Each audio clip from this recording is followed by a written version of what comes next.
Welcome to another of our GST titled Philosophy and Logic. This material is from National Open University of Nigeria. My name is Dan Asukwo, your instructor. Are you writing any of the GSTs soon, or you want to improve your knowledge on philosophy and logic? If so, let us know on the comment section so that we can help you out. If you are a noun student or from any other universities, this will be very useful for you. Please do well to share it with others as well as on your study groups. If this is your first time of coming across our videos, why not do well to subscribe, like, comment, and share for others too to benefit. Unit 2, Medieval and Renaissance Age of Philosophy, 1.0, Introduction. This unit is a further discussion of the development of the history of philosophy. In this unit, we shall discuss the age of philosophy that follows immediately after the Ancient Age. This age is called the Medieval or the Middle Age. We shall also discuss another age of philosophy that almost submerge into the medieval period, that is the Renaissance. This is because sometimes drawing distinction between the era and the medieval is difficult. Moreover, it was the era that is seen to have restored the philosophical enterprise from the dogmatism of the Middle Age. 2.0. Intended learning outcomes. By the end of this unit, you will be able to discuss the nature of philosophy in the medieval period. Identify the various groups of philosophy that existed in the medieval period. Explain the philosophical doctrines of the Islamic philosophers. Explain the roles of the Christian philosophers of the age. Justify the role of the Renaissance group in liberating philosophy in the Middle Age. 3.0. Main content: Medieval Middle Age. This period was around 11th century, when there was a renewed flowering of thought, both in Christian Europe and in Muslim and Jewish Middle East. Most of the philosophers of this time were mainly concerned with proving the existence of God and with reconciling Christianity-Islam with the classical philosophy of Greece, particularly Aristotelianism. 3.1. Islamic philosophers. 1.1. Avicenna, 11th century Persian. He is one of the great Islamic philosophers of the medieval period. Avicenna tried to reconcile the rational philosophy of Aristotelianism and Neoplatonism with Islamic theology. He also introduced the concept of the tabula rasa, the idea that humans are born with no innate or built-in mental content. His idea of tabula rasa later influenced British empiricists like John Locke. 1.2. Averroes, 12th century Spanish Arabic. He is another Islamic philosopher whose translations and commentaries on Aristotle had a profound impact on the scholastic movement in Europe, and he claimed that Avicenna's interpretations were a distortion of genuine Aristotelianism.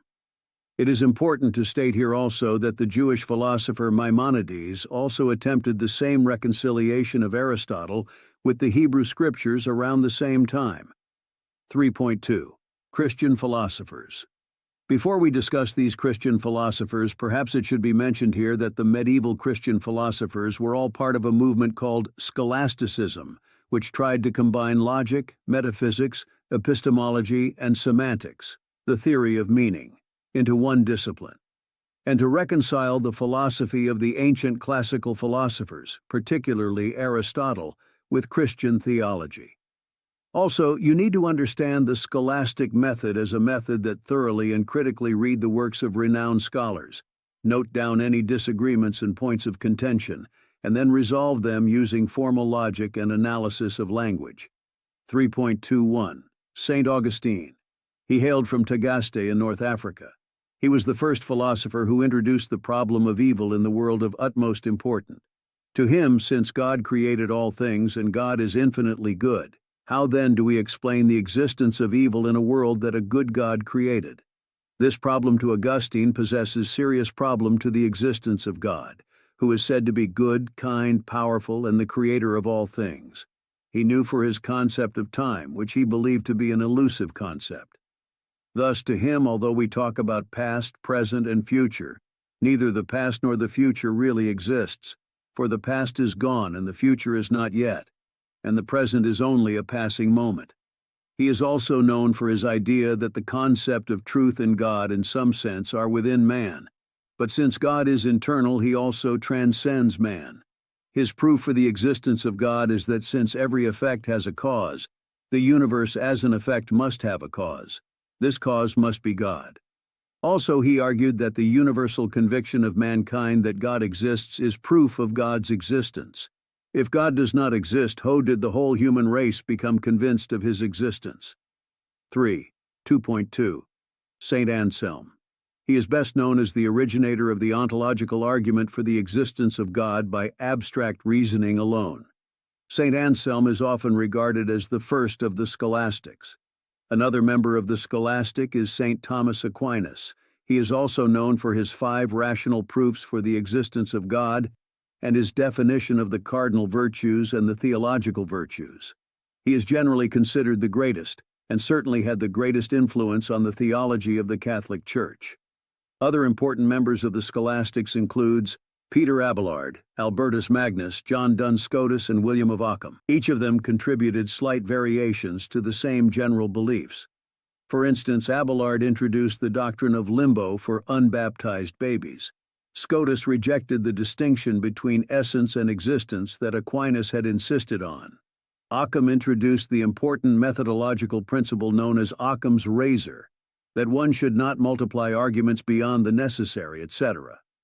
It is important to mention here that the revival of classical civilization and learning in the 15th and 16th century, known as the Renaissance, brought the medieval period to a close. It was marked by a movement away from religion and medieval scholasticism and towards humanism, the belief that humans can solve their own problems through reliance on reason and the scientific method, and a new sense of critical inquiry. 3.3.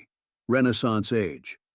This age is classified as the period of revival of classical civilization and learning, which occurred in the 15th and 16th century. It was the age that brought the medieval period to a close. It was marked by a movement away from religion and medieval scholasticism and towards humanism, the belief that humans can solve their own problems through reliance on reason and the scientific method, and a new sense of critical inquiry. Among the major philosophical figures of the Renaissance were Erasmus. He attacked many of the traditions of the Catholic Church and popular superstitions, and became the intellectual father of the European Reformation. Niccolò Machiavelli. He was known for his acclaimed cynical and devious political philosophy.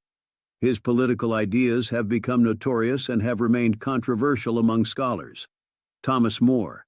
He was a Christian humanist whose book Utopia influenced generations of politicians and planners, and even the early development of socialist ideas. Francis Bacon. He is an empiricist. His belief is that truth requires evidence from the real world.